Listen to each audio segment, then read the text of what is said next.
Final Fantasy XIV's newest expansion, Shadowbringers, is upon us with the official release on July 2nd. I attended the North America press event in San Francisco and got a few hours with the gameplay demo. Aside from the intriguing story elements about becoming the Warrior of Darkness, this expansion has a ton of interesting changes and updates that I believe all types of players will be happily surprised by.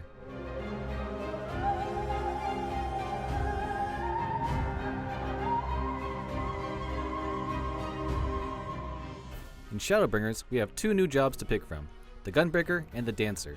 The former is a new tank job that is built around the fan-favorite Gunblade, while the latter is a DPS job, one of many classic Final Fantasy jobs that have yet to be added to the MMO. I tried out both, but I spent a majority of my time with the Gunbreaker because let's be honest, the Gunblade is just so badass. The new Gunbreaker tank job is such a satisfying one to use. After spending some time getting used to the rotations, I've had almost every line of combo end with an explosive AoE finish.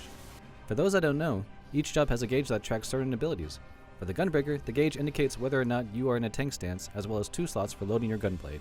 Filling up the Gunblade to max ammo, then unleashing your explosive move on a mob is a rewarding attack.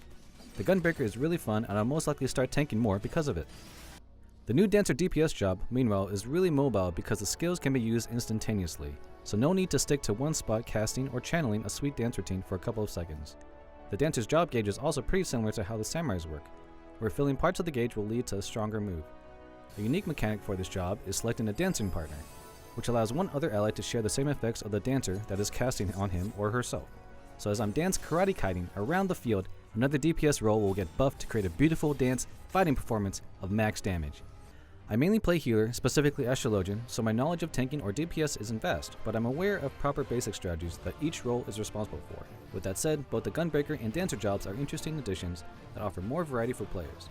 In addition to the new jobs, the Hrothgar and Viera races were included for use in this demo.